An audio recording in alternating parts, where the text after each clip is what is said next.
Irmãos, graça e paz, bom dia a todos. Que o Deus de paz, que excede todo entendimento, guardará os vossos corações e dê paz para cada um no decorrer desse dia. Que a graça e a misericórdia do Senhor alcance cada lar, trazendo um dia contente pela presença do Senhor na vida de cada um dos irmãos. A palavra que eu quero compartilhar com vocês hoje está em Tiago, capítulo 5, versículo 17, que diz o seguinte: Elias era homem sujeito às mesmas paixões que nós. Qual a lição que nós podemos tirar com essa colocação desse versículo, aqui na parte A do versículo apenas? Glorificado seja Deus e exaltado seja o Senhor, né? Por isso, porque Elias era homem sujeito a nós, homem como nós mesmos, né? Lá no livro de 1 Reis, capítulo 18, a gente conhece Elias através da palavra de Deus, né? Algo da história de Elias está nesse texto. E a história de Elias ela é muito importante porque Elias foi homem simples como a gente. Ele deitou-se embaixo de um zimbro, né? Como você e eu já fizemos tantas vezes, né? Ele também queixou-se, murmurou-se, como nós também já fizemos tantas vezes. Foi incrédulo também, tá?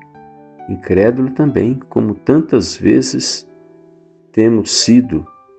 Mas quando realmente Elias decidiu a tocar no Senhor, através da sua fé e através da atitude, muitas vezes nossas orações devem ter atitude, né? E Deus foi com Elias naquele tempo, né? E foi isso mesmo que aconteceu, embora homem sujeito aos mesmos sentimentos como nós, ele orou em oração. E a intercessão dele foi constante. Ele insistiu, ele persistiu, né? Quando ele chamou o servo, ele deita ali na terra, coloca numa posição de intocável, né? Como se estivesse rendendo tudo dele ao Senhor, né? Ele tampou sua cabeça, ele enrolou, eu entendo assim que ele envolto a sua capa ali, ele não quis saber de mais nada a não ser insistir com a presença do Senhor, clamar ao Senhor, para que Deus pudesse ouvir a sua oração, né? Ele primeiro orou para não chover. Por 3 anos e 6 meses não choveu. E depois ele quis provar para as pessoas que conviviam com ele, que o mesmo Deus que tinha fechado os céus, cerrado os céus, poderia abrir as janelas dos céus e derramar chuvas de bênçãos. E o texto diz que ele subiu ao Monte Carmelo e lá ele se colocou diante do Senhor. E ele disse para o servo, né? O que você vê neste momento? E o servo disse: nada. Vai lá e olha novamente, o que você está vendo? Nada. E na 3ª vez o servo avistou uma nuvem do tamanho da mão de um homem. E naquele tempo ele glorificou o Senhor porque a resposta da oração estava chegando. E o texto diz que Acabe não teve nem tempo de chegar à porta da cidade, entrar na cidade, e a chuva desceu. Irmãos, o que nós podemos aprender com essa lição? Qual a lição que nós podemos tirar neste momento para os nossos 40 dias desta jornada de oração, né? Você sabe também como orar, e este homem como nós, né? Como nós, ele tinha as mesmas dificuldades que nós temos, tinha os mesmos problemas que nós temos, as mesmas lutas que nós temos, porque era homem como nós no momento que estamos vivendo, né? E você também sabe como orar desta maneira, como orar prevalecendo em oração, né? Trazendo à vista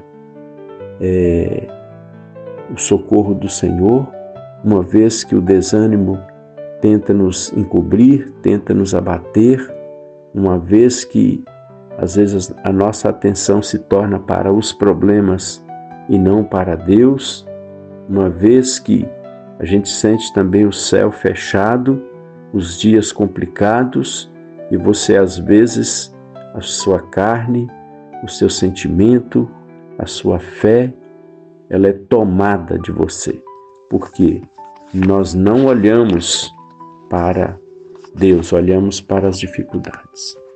Você imagina só, a primeira vez que o servo olhou, não tinha nada, o sol, como diz o nosso ditado, né? Rachando, o céu aberto, limpo. A segunda vez, da mesma forma. Você já imaginou que ele poderia ter parado naquele momento? Vamos deixar isso para lá, Deus não vai ouvir a gente. Não, ele persistiu. Irmãos, talvez você esteja chegando aí no final dos 40 dias e você já está cansado. Minha irmã, você já está cansada, você já está desanimada, você já desistiu. Não, é o tempo de fortalecer a fé, é o tempo de fortalecer o ânimo, é o tempo de renovar a coragem, é o tempo de um avivamento espiritual dentro de cada um de nós, é o tempo de clamar por misericórdia e apresentar ao Senhor: Deus, eu preciso disso aqui, eu não posso, mas o Senhor pode. Se o Senhor quiser, o Senhor pode reverter esse quadro aqui num piscar de olhos. E eu não vou calar, não vou parar enquanto o Senhor não me ouvir. Você não está desafiando a Deus, meu irmão. Você está desafiando a si próprio. É a nós mesmos que estamos desafiando, tá? Então pensa nisso nesse dia. Que homens do passado, homens de amigo e intimidade com o Senhor, tiveram também as mesmas dificuldades que nós temos. E eles superaram todas as dificuldades pela persistência, pela oração, por insistir naquilo que eles viam que era de Deus, naquilo que eles sabiam que só o Senhor poderia socorrer, só o Senhor poderia valer. Que Deus te abençoe e te guarde, e que o seu dia seja um dia na presença do Senhor, um dia espetacular. Santo Deus, nos dê coragem para prosseguir, coragem para persistir, coragem, Deus, para ver o impossível. Nos dê fé o suficiente para lutar contra as nossas fraquezas, contra as dúvidas que têm tomado conta do nosso coração e da nossa mente, Pai. Deus nos faz levantar como vencedores, para a glória e o louvor do nome do Senhor. Visita cada lar nessa hora, cada lar representado por essas pessoas que estão participando dessa jornada de oração, e que cada um, ó Deus, possa abrir o coração, a mente, a alma, o espírito, para que a graça do Senhor alcance cada um de acordo com o propósito de cada pessoa que está sendo apresentada ao Senhor. Ó Deus, traz socorro sobre a nossa nação, sobre o Brasil, sobre as crianças brasileiras, os jovens, os adolescentes, homens e mulheres. Socorre a nossa nação, Deus, e tem misericórdia deste povo. Para a glória e o louvor do nome do Senhor, salva o Brasil, em nome de Jesus. Amém.